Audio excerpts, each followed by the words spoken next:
조선 순조 18년 겨울, 경기도 광주, 눈이 허옇게 쌓인 관아 마당. 이날 아침 관아에는 사람이 미어 터졌습니다. 장터도 주막도 비어버릴 만큼 모두가 관아로 몰려왔습니다. 소문 때문이었습니다. 도둑 며느리 곤장을 친다더라. 오늘 관아에서 곤장을 친다지? 며느리가 시댁 재산을 훔쳤다던데. 사람들은 서로 어깨를 밀며 앞다투어 자리를 잡았습니다. 마당 가장자리는 벌써 빈자리가 없었습니다. 마당 한가운데 여인 하나가 무릎 꿇어 있었습니다. 머리는 풀려 어깨까지 흘러내렸고 하얀 무명옷은 눈처럼 창백했습니다. 손은 뒤로 묶인 채였습니다. 온몸이 떨리고 있었습니다. 여인의 이름은 연화, 26, 누군가의 며느리였습니다. 그 앞에 두 여인이 서 있었습니다. 한 명은 50줄로 보이는 화려한 남색 치마 저고리를 입은 여인, 비녀를 꽂은 머리, 분노로 굳어진 얼굴, 손에는 커다란 보퉁이를 들고 있었습니다. 시어머니 박씨였습니다. 다른 한 명은 23쯤 되어 보이는 화려한 옷을 입은 젊은 여인, 분과 연지, 귀고리까지 흔들리는 여인, 신우이 난이었습니다. 군중이 웅성거렸습니다. 저 여자가 도둑이래? 보기엔 점잖아 보이는데 겉모습은 믿을 게 못 돼. 시어머니가 얼마나 속상하겠어.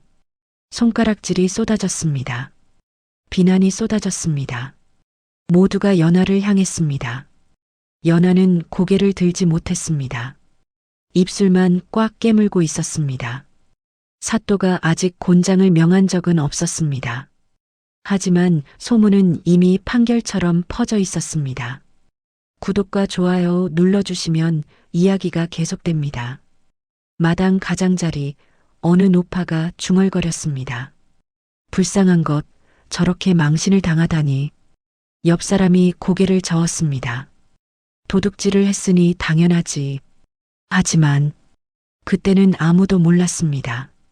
오늘 이 자리에서 가장 큰 죄인이 누구인지, 진짜 도둑이 누구이고 진실이 무엇인지를, 그리고 이 눈 내리는 관아 마당에서 무너질 사람이 며느리가 아니라는 사실을.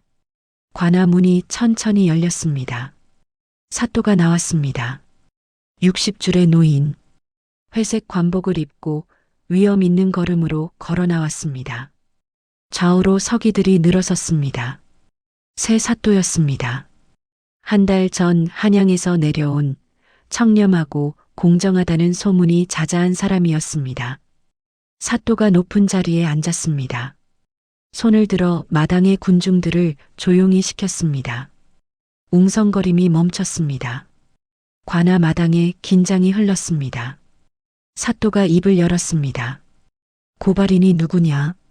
시어머니 박씨가 앞으로 나섰습니다. 허리를 깊이 숙여 절했습니다. 소인이 고발인입니다. 사또나리. 이름이 무엇이냐? 소인은 윤씨 집안의 안주인 박씨입니다. 사또가 고개를 끄덕였습니다. 무슨 일로 며느리를 고발했느냐? 박씨의 목소리가 떨렸습니다. 분노인지 슬픔인지 알 수 없는 떨림이었습니다. 목소리가 커졌습니다. 집안 재산을 빼돌린 죄로, 우리를 속이고 도둑질한 죄로, 며느리 도리를 저버린 죄로 제 며느리 연화를 고발합니다. 군중이 웅성거렸습니다. 집안 재산을 빼돌렸다니, 며느리가 그런 짓을? 하지만 마당 뒤편 몇몇 상인들은 다른 표정을 짓고 있었습니다. 윤씨 집안과 거래했던 사람들, 값을 못 받은 사람들, 그들은 조용히 지켜보고 있었습니다. 사또가 물었습니다. 증거가 있느냐? 박씨가 손짓했습니다. 신우이 난이가 보퉁이를 들고 앞으로 나왔습니다. 난이는 보퉁이를 바닥에 내려놓고 천천히 매듭을 풀었습니다. 보퉁이가 펼쳐졌습니다. 은비녀, 옥놀이개, 비단 주머니, 작은 은그릇, 햇빛을 받아 반짝이는 귀한 물건들이었습니다. 난이가 하나씩 들어올리며 소리쳤습니다. 보십시오. 이것들은 모두 우리 집안 물건입니다. 대대로 내려온 귀한 물건들입니다. 난이는 은비녀를 들어 올렸습니다. 끝에 매화 문양이 새겨진 비녀. 이 은비녀도 우리 집안 것입니다. 거짓말이었습니다. 그 은비녀는 연하 어머니의 유품으로 시누이 난이가 빌려간 뒤 전당포에 팔았던 물건이었습니다. 하지만 군중은 알 리 없었습니다. 오, 저게 다 귀한 물건들이네. 난이가 계속 말했습니다. 그런데 저 며느리가 몰래 이 물건들을 훔쳐 친정에 보내려 했습니다. 이게 무슨 며느리가 시댁 물건을? 박 씨가 다시 목소리를 높였습니다. 사또나리. 박 씨는 소매로 눈가를 닦았습니다. 저 며느리는 예전에도 우리를 속였습니다. 논문서를 몰래 팔아넘겨 집안을 곤란하게 만들었습니다. 그때 쫓겨났지만 이번에 또 우리 집안을 해치려 합니다. 사또가 물었습니다. 옛 사건 말이냐? 그렇습니다. 사또나리. 사실세 사또는 이미 그 옛 사건을 들여다보고 있었습니다. 의심스러운 점이 많았기 때문입니다. 문서의 도장이 이상했고 증인의 말이 앞뒤가 맞지 않았고 윤 씨 집안 장부에 조작 흔적이 보였습니다. 그래서 재조사를 시작했고 박 씨는 그것을 알고 있었습니다. 상황이 불리했습니다. 옛 일이 다시 밝혀지면 집안이 무너질 수 있었습니다. 게다가 난이의 혼담마저 깨질 위기였습니다. 그래서 박 씨는 먼저 손을 썼습니다. 연하를 도둑으로 만들어 입을 막고 체면을 되찾으려 한 것입니다. 사또가 연하를 보았습니다. 피고인은 무엇이라 하겠느냐? 침묵이 흘렀습니다. 연하는 고개를 숙이고 있었습니다. 군중이 수군거렸습니다. 말도 못하네. 죄가 있으니 그렇지. 하지만 사또는 성급하게 판결하지 않았습니다. 연하. 사또의 목소리가 차분했습니다. 내가 할 말이 있으면 하거라. 증거가 있으면 내거라. 잠시 멈췄습니다. 나는 진실을 듣고자 한다. 마당이 조용해졌습니다. 모두가 연하를 보았습니다. 연하는 여전히 고개를 숙이고 있었습니다. 하지만 천천히 연하가 고개를 들기 시작했습니다. 연하가 입을 열었습니다. 목소리는 떨렸지만 또렷했습니다. 사또나리. 마당이 조용해졌습니다. 모두가 연하를 보았습니다. 잠깐만 기다려 주십시오. 사또가 눈썹을 치켜 올렸습니다. 무슨 말이냐? 연하는 시어머니를 보지 않았습니다. 사또만 똑바로 바라보았습니다. 그리고 말했습니다. 제가 진짜 고발인입니다. 순간 마당의 군중들이 술렁였습니다. 뭐라고? 자기가 고발인이라고? 시어머니의 얼굴이 딱 굳었습니다. 뭐라고? 연하는 멈추지 않았습니다. 오늘 이 자리에서 진짜 고발을 하겠습니다. 목소리가 점점 단호해졌습니다. 누가 도장을 위조했는지, 누가 진짜 도둑인지, 누가 집안을 망쳤는지, 연하의 눈빛이 흔들리지 않았습니다. 모두 밝히겠습니다. 그리고 한마디를 더 던졌습니다. 전당포 장부를 보면 알 수 있습니다. 난이의 손이 떨렸습니다. 그곳에 적힌 이름, 보퉁이 끝이 흔들렸습니다. 매화 문양 은비녀를 맡긴 사람. 연하가 천천히 말했습니다. 그 이름은 난이입니다. 난이의 얼굴이 하얗게 질렸습니다. 시어머니는 난이를 보았고 난이는 고개를 돌렸습니다. 군중이 웅성거리기 시작했습니다. 전당포? 난이가 은비녀를? 이게 무슨... 시어머니가 버럭 소리쳤습니다. 이게 무슨 헛소리냐? 사또 나리, 저 도둑 며느리의 말을 믿으시겠습니까? 하지만 사또는 손을 들어 막았습니다. 조용히 하라. 사또의 목소리는 차분했지만 무게가 있었습니다. 사또가 연하를 보았습니다. 그래, 말해보거라. 잠시 멈췄습니다. 증거가 있느냐? 연하는 고개를 끄덕였습니다. 있습니다. 사또나리. 사또가 경고했습니다. 좋다. 내 말을 듣겠다. 하지만 거짓이면 너는 그 대가를 치러야 한다. 연하는 고개를 숙여 절했습니다. 알겠습니다. 그리고 천천히 고개를 들었습니다. 마당의 분위기가 달라지기 시작했습니다. 처음 연하를 비난하던 목소리들이 잠잠해졌습니다. 사람들은 귀를 기울이기 시작했습니다. 연하는 숨을 깊게 들이마셨습니다. 모든 것은 목소리가 마당에 울려 퍼졌습니다. 3년 전으로 돌아갑니다. 그 해는 순조 15년 봄이었습니다. 연하의 목소리가 마당에 울렸습니다. 저는 23이었습니다. 사또가 고개를 끄덕이며 들었습니다. 군중도 조용히 귀를 기울였습니다.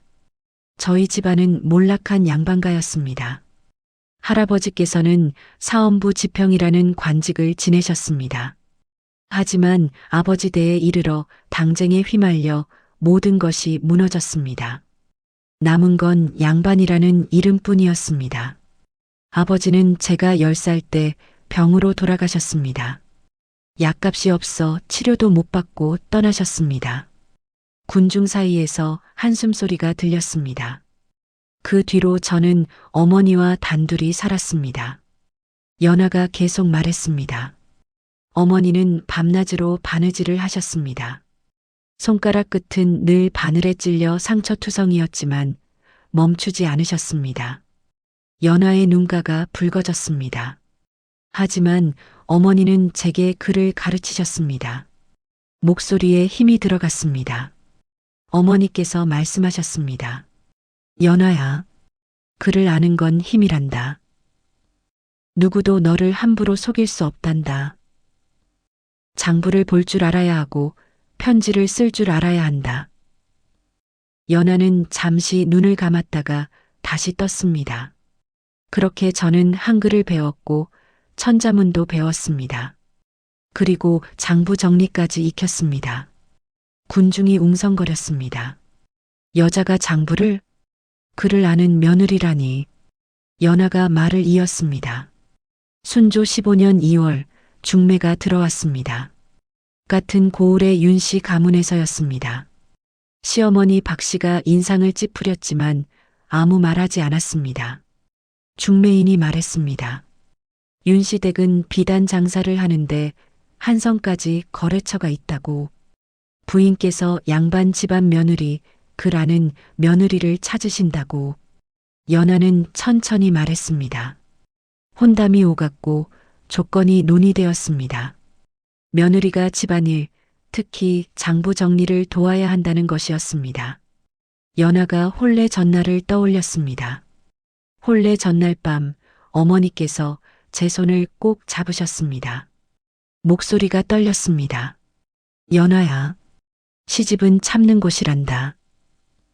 하지만 내 몸을 해치면서까지 참지는 마라. 내가 죽으면 안 된다. 참는 것과 죽는 것은 다르단다. 연하는 눈물을 삼켰습니다. 저는 그 말을 마음에 새겼습니다. 혼례를 올리고 신랑 집으로 갔습니다. 연하의 증언이 이어졌습니다. 큰 기와집, 넓은 마당. 제가 살던 초가집과는 비교할 수 없었습니다. 연하가 첫 만남을 떠올렸습니다. 시어머니께서 나와 맞아주셨습니다. 연하는 박 씨를 보았습니다. 박 씨의 얼굴이 굳었습니다. 시어머니께서 말씀하셨습니다. 잘 왔다, 며느리야. 한 식구가 되었으니 잘 지내자꾸나. 낯선 곳이라 두렵겠지만 걱정 마라. 연하가 말했습니다. 저는 감사했습니다. 좋은 분들이라 생각했습니다. 첫 사흘은 괜찮았습니다. 하지만 일주일이 지나자 시어머니께서 저를 부르셨습니다. 책상 위에는 커다란 장부 여러 권이 쌓여 있었습니다. 연하가 그날을 떠올렸습니다. 시어머니께서 말씀하셨습니다. 며느리야, 이제 내가 살림을 맡아야겠구나. 이 장부들을 내가 정리해야 한다. 연하가 말했습니다. 저는 장부를 펼쳤습니다. 엉망이었습니다. 숫자도 날짜도 뒤죽박죽이었습니다. 수입과 지출이 한데 섞여 있었고 거래처 이름도 불분명했습니다. 군중이 웅성거렸습니다. 하지만 저는 말했습니다. 알겠습니다, 어머님. 연하가 계속 증언했습니다. 저는 사흘 밤을 꼬박 새웠습니다. 등불을 켜고 장부를 정리했습니다. 연하의 눈빛이 또렷해졌습니다. 날짜별로 나눴습니다. 수입은 한쪽에, 지출은 다른 쪽에. 거래처 이름을 정리하고 빚과 받을 돈을 따로 적었습니다. 계산이 맞지 않는 것은 붉은 글씨로 표시했습니다. 사람들이 감탄했습니다. 깨끗하게, 정확하게 정리했습니다. 시어머니께서 보시고 감탄하셨습니다. 오, 이렇게 깨끗하게. 정말 잘했구나. 하지만 연하의 목소리가 차가워졌습니다. 그 칭찬은 그때뿐이었습니다. 시어머니께서는 곧바로 다른 장부들을 꺼내셨습니다. 이것도, 그리고 이것도. 장부가 계속 쌓였습니다. 그날부터 저의 하루는 지옥처럼 돌아갔습니다. 동트기 전 일어나 밥을 짓고 상을 차렸습니다. 시어머니상, 시아버지상, 시누이상, 남편상 모두 따로 차려야 했습니다. 설거지, 청소, 빨래. 저녁이 되면 또 상을 차리고 또 설거지를 했습니다. 밤이 되면 장부를 정리했습니다. 등불이 꺼질 때까지. 군중이 조용히 들었습니다. 어느 날 제가 장부를 정리하다 실수로 숫자 하나를 잘못 옮겨 적었습니다. 연하의 목소리가 떨렸습니다. 시어머니께서는 그 장부를 집어 던지셨습니다. 장부가 제 발치에 떨어졌습니다. 연하가 그때를 떠올렸습니다. 시어머니께서 말씀하셨습니다. 양반 딸이라더니 계산도 제대로 못하느냐? 숫자 하나 틀렸으면 장부가 전부 틀린 거다. 다시 해라. 처음부터. 군중 사이에서 한숨이 나왔습니다. 저는 그날 밤 또다시 밤을 새워 장부를 다시 정리했습니다. 며칠 뒤 또 다른 일이 벌어졌습니다. 연하가 말을 이었습니다. 제가 힘들게 정리한 장부를 책상 위에 펼쳐두고 잠깐 부엌으로 갔다 왔습니다. 연하는 난이를 보았습니다. 돌아와 보니 시누이께서 제 방에 계셨습니다. 그리고 장부 위에 물이 쏟아져 있었습니다. 난이의 얼굴이 굳었습니다. 먹물이 번졌습니다. 글씨가 지워졌습니다. 시누이께서 말씀하셨습니다. 어머, 미안해요. 실수였어요. 하지만 얼굴에는 미안한 기색이 전혀 없었습니다. 군중이 웅성거렸습니다. 저는 또다시 처음부터 다시 써야 했습니다. 어느 날 저는 비단을 사러 장터에 심부름을 갔습니다. 상인 앞에 서서 비단을 고르고 있었습니다. 그때 옆에서 다른 손님이 말했습니다. 아니, 저 여인 윤씨 집 며느리 아니오? 상인이 저를 보더니 표정이 굳었습니다. 아, 윤씨댁 며느리시군요. 옆 손님이 비웃듯 말했습니다. 윤씨 집안이면 돈도 제대로 안 주는 집 아니오? 장사꾼들 사이에서 소문이 자자하던데요. 다른 사람이 거들었습니다. 맞소.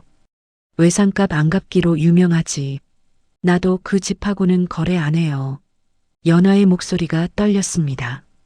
상인이 제게 말했습니다. 죄송하지만 은전으로만 받습니다. 외상은 안 됩니다. 주변 사람들이 모두 저를 보고 수군거렸습니다.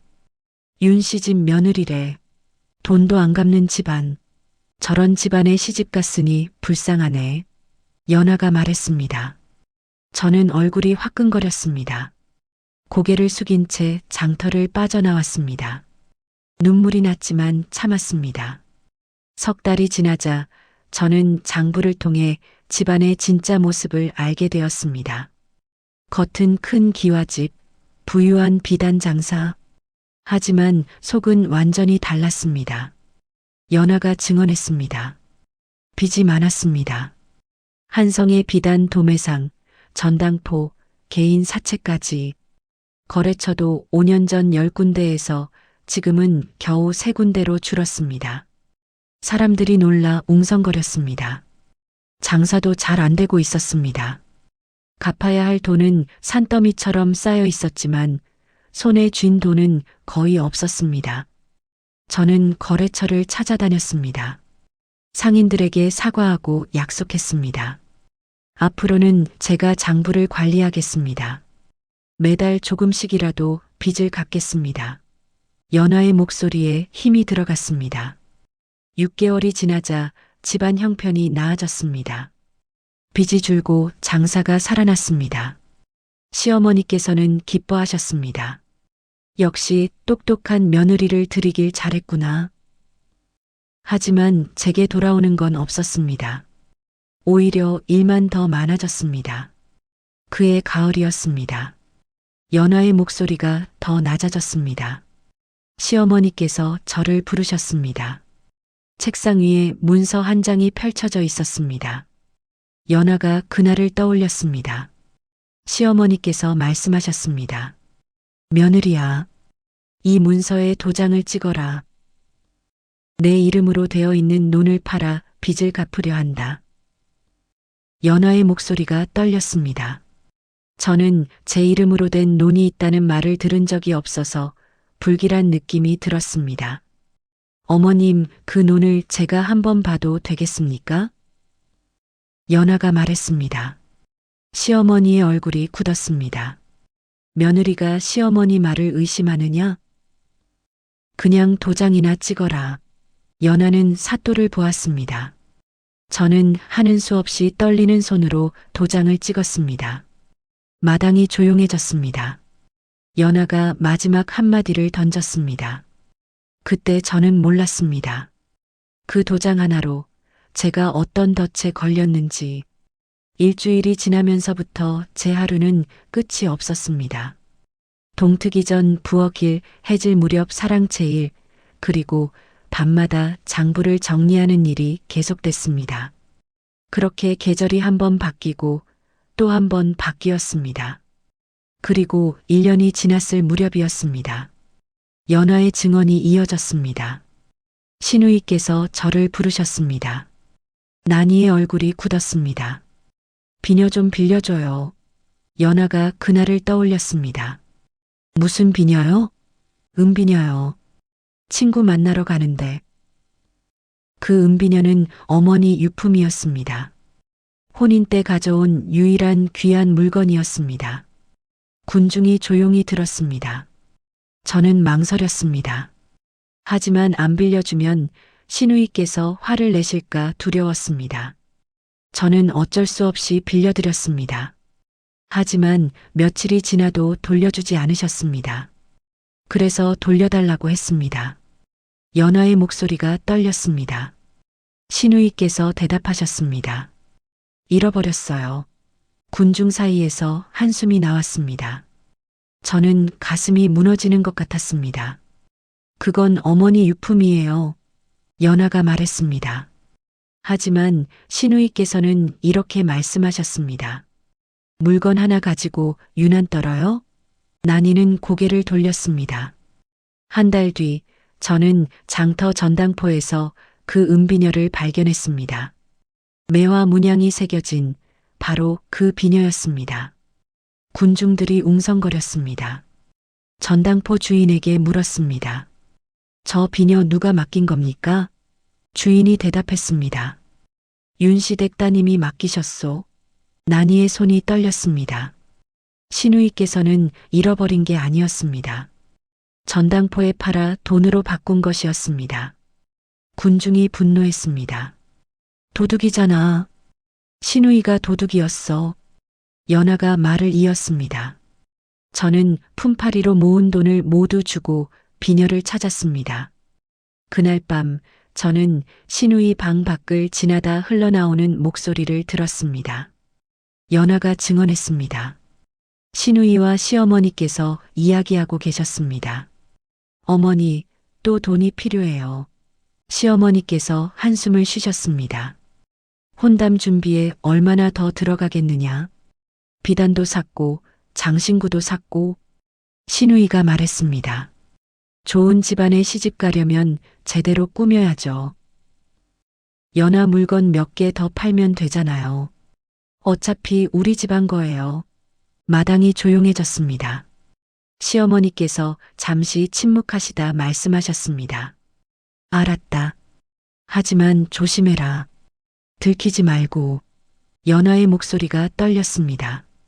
저는 그 자리에서 얼어붙었습니다. 시어머니께서도 알고 계셨습니다. 아니, 시어머니께서 허락하신 것이었습니다. 그날 밤 저는 남편에게 말했습니다. 연하는 마당 뒤편을 보았습니다. 거기에 남편 윤수가 서 있었습니다. 서방님, 신우이가 제 물건을 팔았어요. 시어머님도 알고 계세요. 연하가 그때를 떠올렸습니다. 남편은 난감한 표정을 지었습니다. 어쩌겠소, 어머니 뜻이라면. 연하의 목소리가 차가워졌습니다. 어머니 뜻이라면 저는 참아야 합니까? 남편은 고개를 돌렸습니다. 그리고 작게 중얼거렸습니다. 어쩔 수 없소. 나도 어머니 손에 있으니.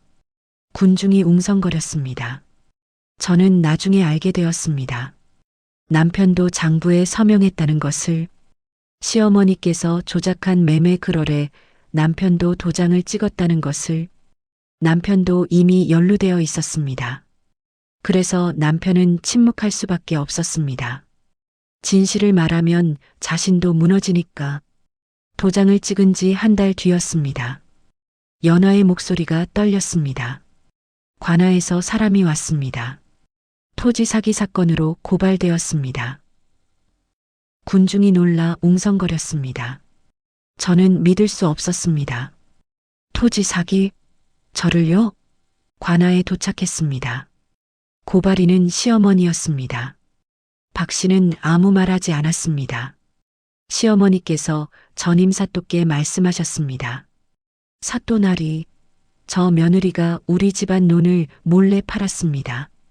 연하가 증언했습니다. 문서에는 제 이름이 있었습니다. 매매 증표도 있었습니다. 저는 외쳤습니다. 아닙니다. 저는 팔지 않았습니다.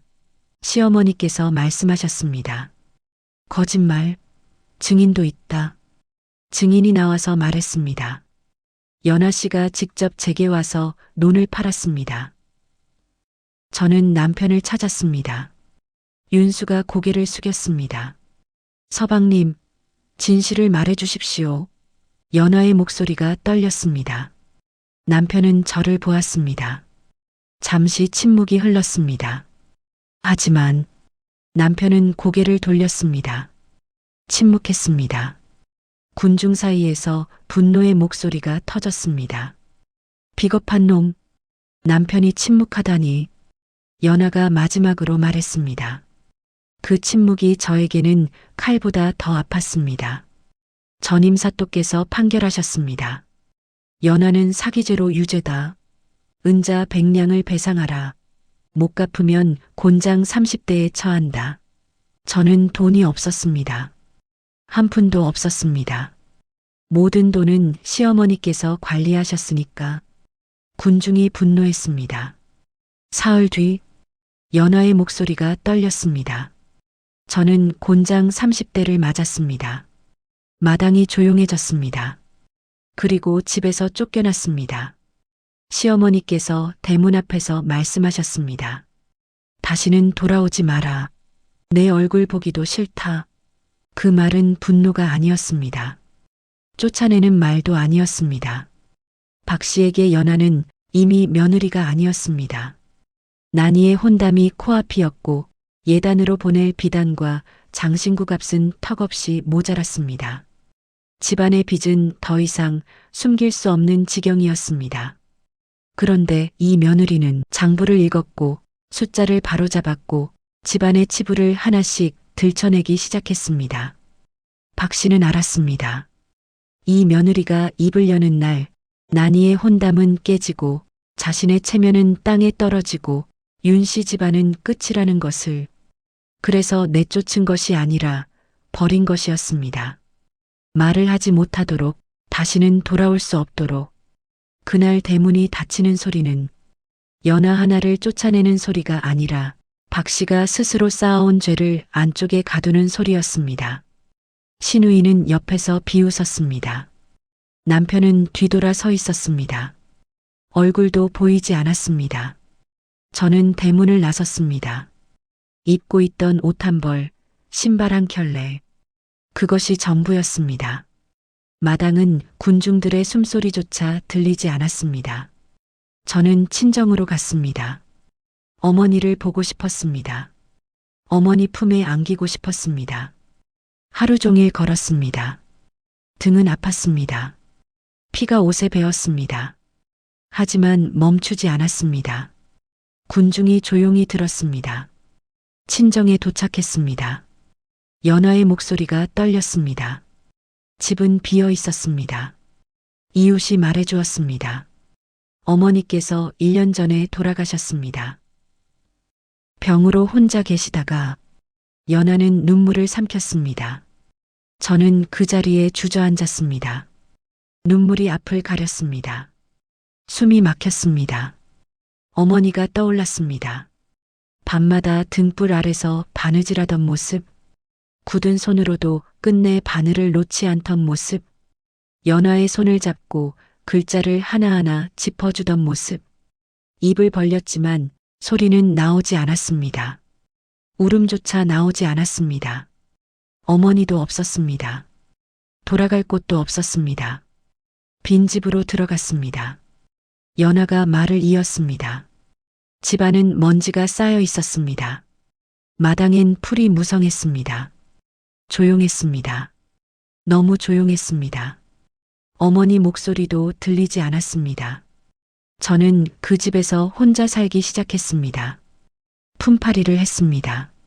남의 집 빨래를 해주고 청소를 해주고 밥을 지어주며 하루 몇 푼씩 벌었습니다. 겨울이 왔습니다. 춥고 배고팠습니다.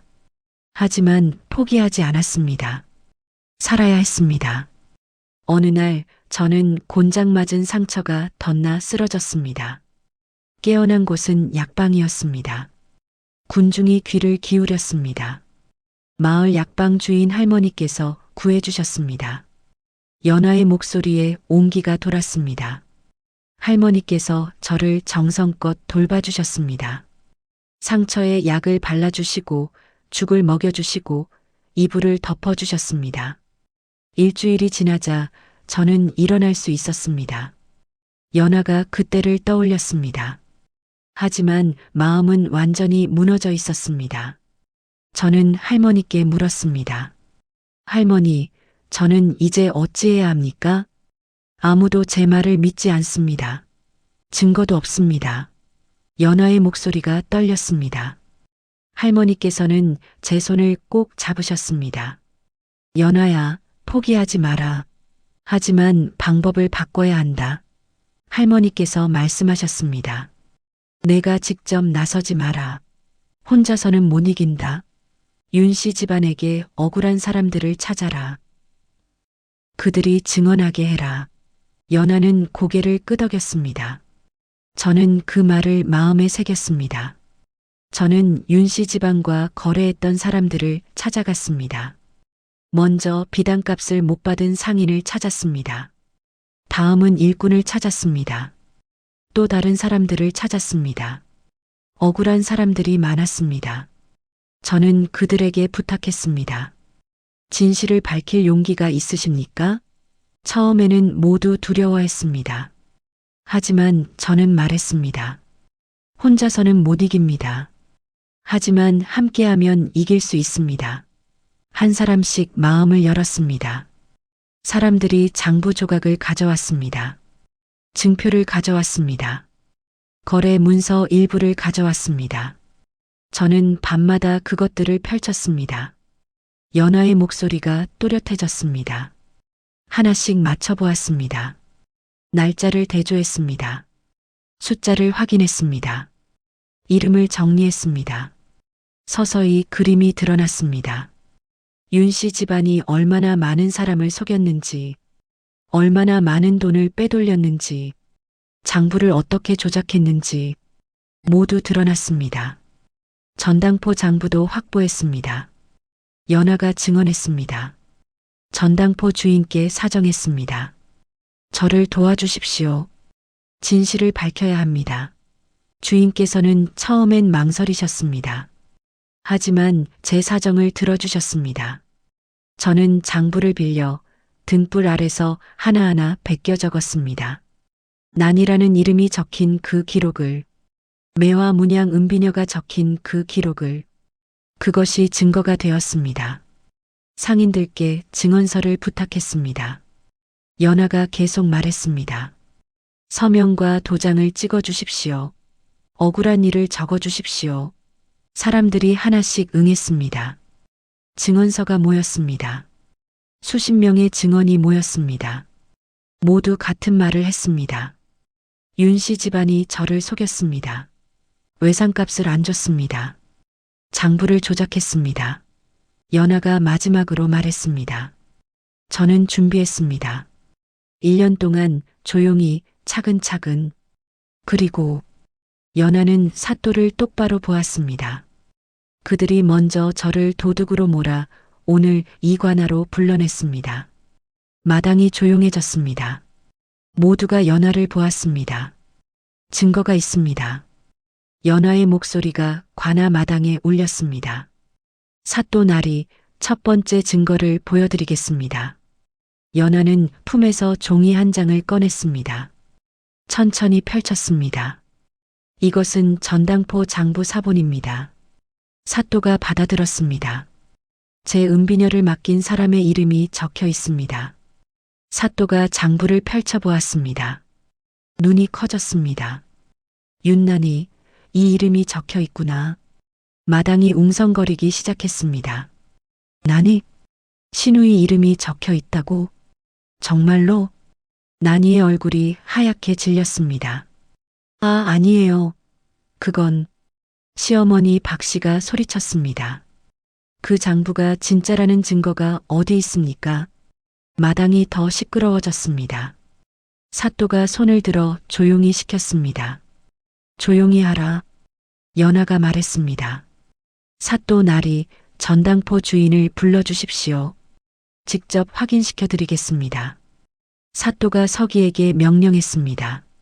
전당포 주인을 데려오라. 잠시 뒤 전당포 주인이 관아로 들어왔습니다. 숨을 헐떡였습니다. 사또가 물었습니다. 이 장부가 내 것이냐?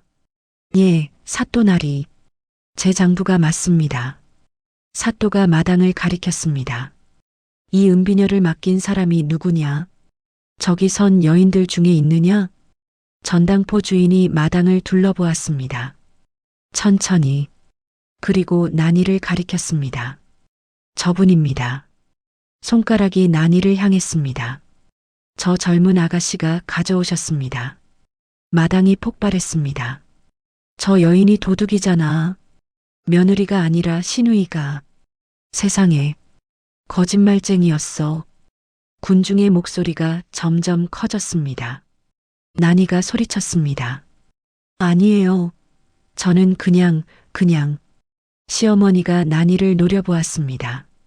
난이, 내가 뭘 한 거냐? 사또가 다시 손을 들어 조용히 시켰습니다. 연하, 다른 증거도 있느냐? 연하는 고개를 끄덕였습니다. 두 번째 증거를 꺼냈습니다. 작은 도장이었습니다. 이것은 롬 매매 문서에 찍힌 도장입니다. 제 진짜 도장과 비교해 주십시오.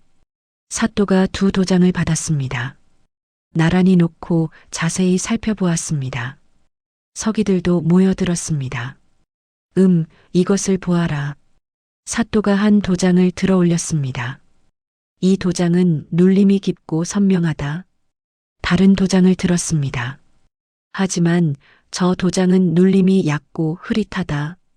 더 자세히 살폈습니다. 획의 굵기도 다르다. 사또의 목소리가 무거워졌습니다. 이것은 위조 도장이로구나. 마당이 다시 술렁였습니다. 위조다. 도장을 위조했어. 사기였어. 며느리가 아니라 시어머니가 범인이야. 군중의 목소리가 분노로 바뀌기 시작했습니다. 시어머니가 벌떡 일어났습니다. 아니요. 그건 말을 잇지 못했습니다. 사또가 차갑게 말했습니다. 앉아라. 연하는 마지막 증거를 꺼냈습니다. 두꺼운 문서 뭉치였습니다. 사또 나리, 이것은 윤씨 집안과 거래했던 상인들의 증언서입니다. 문서를 펼쳤습니다. 모두 서명과 도장이 찍혀 있습니다. 사또가 증언서들을 하나하나 펼쳐보았습니다. 수십 명이 모두 같은 증언을 하고 있구나. 사또의 목소리가 낮아졌습니다. 외상값을 안 주었다. 거래를 속였다. 장부를 조작했다. 연하가 또 다른 장부를 꺼냈습니다. 그리고 이것은 제가 정리한 진짜 장부입니다. 사또는 연하가 정리한 장부와 윤씨 집안 장부를 나란히 놓았습니다. 이 두 장부를 보아라. 한쪽을 가리켰습니다. 한쪽은 깨끗하고 정확하다. 다른 쪽을 가리켰습니다. 한쪽은 엉망이고 조작 흔적이 있다. 사또가 마당을 둘러보았습니다. 진실이 무엇인지 명백하구나. 마당의 사람들이 웅성거렸습니다. 소리가 점점 커졌습니다. 며느리가 옳았어. 시어머니가 거짓말쟁이야. 저런 집안에 시집 갔으니 불쌍해라. 억울했겠다, 정말. 도둑은 시어머니와 시누이였어. 군중의 여론이 완전히 바뀌었습니다. 처음 연하를 비난하던 사람들이 이제는 시어머니와 난이를 향해 손가락질했습니다. 시어머니는 더 이상 변명하지 못했습니다. 난이는 바닥에 주저앉아 울고 있었습니다. 마당이 시끄러웠습니다. 도둑은 시어머니였어. 며느리를 모함했어. 저런 악독한 것들. 시어머니 박씨는 얼굴이 하얗게 질려 있었습니다. 사또가 손을 들어 군중들을 조용히 시켰습니다. 조용히 하라. 마당이 잠잠해졌습니다. 사또가 난이를 보았습니다. 윤난이, 내가 할 말이 있느냐? 난이는 울먹이며 고개를 들었습니다. 눈물이 범벅이 된 얼굴. 저는 말을 더듬었습니다. 시어머니가 날카롭게 말했습니다. 난이, 입 다물어라. 하지만 난이는 멈추지 않았습니다. 저는 잘못이 없어요. 모든 것은 어머니가 시켰어요. 순간 마당이 조용해졌습니다. 시어머니의 얼굴이 굳었습니다. 뭐라고? 난이가 떨리는 목소리로 말했습니다. 어머니가 혼담 준비하라고 했어요. 연하 물건 팔아서 돈 만들라고 했어요. 시어머니가 소리쳤습니다. 이 못된 것이 무슨 헛소리냐? 하지만 난이는 계속 말했습니다. 어머니가 다 알고 계셨어요. 난이가 울며 외쳤습니다. 연하 물건 팔아도 된다고 하셨어요. 어차피 우리 집안 거라고. 어머니가 그렇게 말씀하셨어요. 군중이 웅성거리기 시작했습니다. 어머니가 시켰다니. 공모였구나. 악독한 것들. 시어머니와 난이가 서로를 바라보았습니다. 어머니는 딸은 어머니를 원망하는 눈빛으로. 사또가 시어머니를 보았습니다. 박씨, 들었느냐? 시어머니는 말을 더듬었습니다. 그건 난이가 거짓말을. 내 딸이 거짓말을 한다는 것이냐? 시어머니가 입을 열었다 닫았다 했습니다. 아니, 그게 아니라. 변명이 막혔습니다. 사또가 다시 물었습니다. 토지 문서의 위조 도장은 어떻게 설명하겠느냐? 그건. 시어머니는 대답하지 못했습니다. 상인들의 증언은? 그건 그들이 우리를 미워해서. 사또가 차갑게 말했습니다. 수십 명이 같은 증언을 한다. 모두 거짓말이라는 것이냐? 시어머니는 입을 열지 못했습니다. 사또가 장부를 들어 올렸습니다. 이 두 장부의 차이는 어떻게 설명하겠느냐? 한쪽은 정확하고 한쪽은 조작되어 있다. 시어머니는 아무 말도 하지 못했습니다. 입술만 파르르 떨렸습니다. 사또가 마당 뒤편을 보았습니다. 윤수, 앞으로 나오라. 윤수가 천천히 앞으로 나왔습니다. 고개를 숙이고 있었습니다. 사또가 물었습니다. 윤수, 내 아내 연아가 논을 판 것을 직접 보았느냐? 윤수는 대답하지 못했습니다. 대답하라. 아, 아닙니다. 그럼 내 아내가 죄가 없다는 것을 알았느냐? 윤수는 고개를 더 숙였습니다. 알았습니다. 군중이 분노했습니다. 알면서도 침묵했어. 비겁한 놈.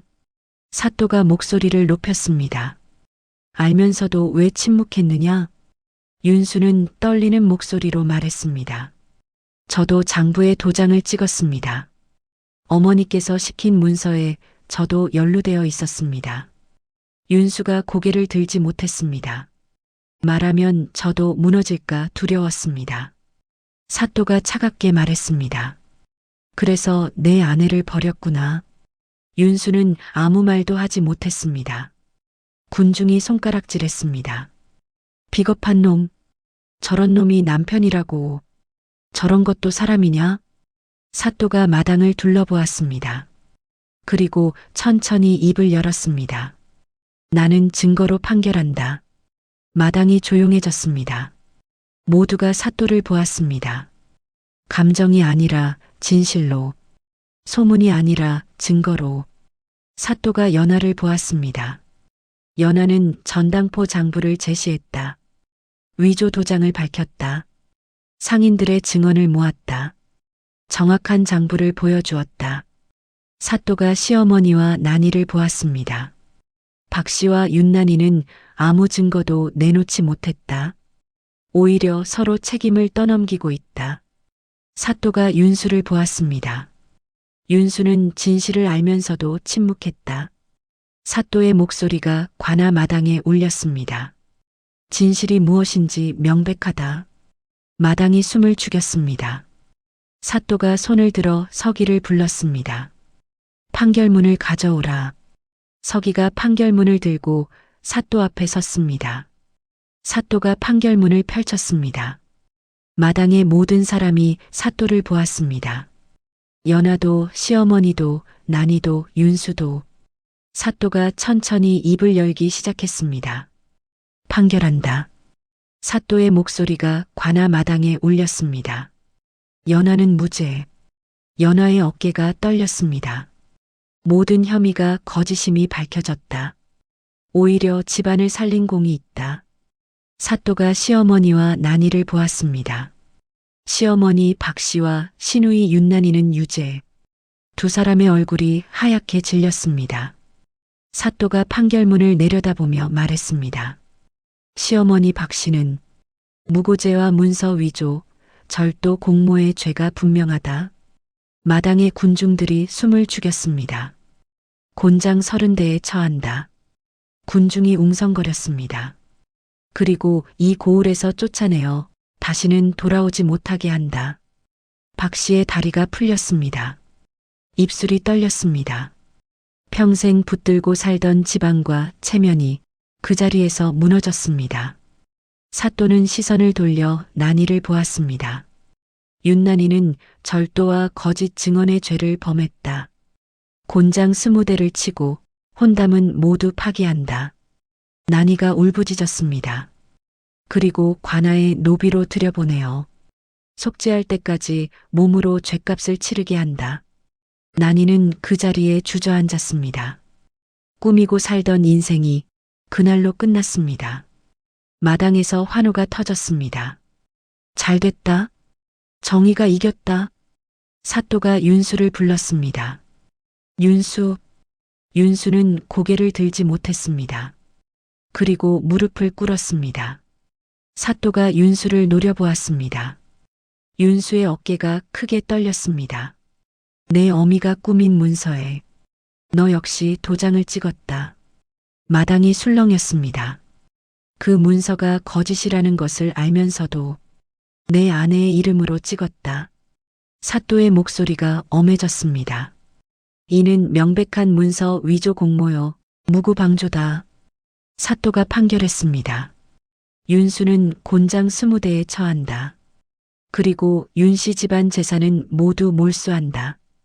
윤수의 얼굴이 하얗게 질렸습니다. 그는 더 이상 어느 집의 가장도 어느 여인의 남편도 아니었습니다. 사또가 연화에게 물었습니다. 연화, 너는 앞으로 어찌하려느냐? 모두가 연화를 보았습니다. 연화는 조용히 그러나 단호하게 말했습니다. 이혼하겠습니다. 그리고 제 길을 가겠습니다. 사또가 고개를 끄덕였습니다. 그리하라. 연화는 천천히 일어났습니다. 묶였던 손이 풀렸습니다. 관아를 나섰습니다. 밖에는 하얗고 깨끗한 눈이 내리고 있었습니다. 연화는 더 이상 떨지 않았습니다. 더 이상 춥지 않았습니다. 1년이 지났습니다. 연화는 작은 집을 얻어 혼자 살았습니다. 장부 정리 일을 하며 생계를 꾸렸습니다. 그리고 억울한 여인들을 도왔습니다. 시집에서 쫓겨난 여인, 남편에게 버림받은 여인, 재산을 빼앗긴 여인들, 연화는 그들에게 말했습니다. 포기하지 마십시오. 증거를 모으십시오.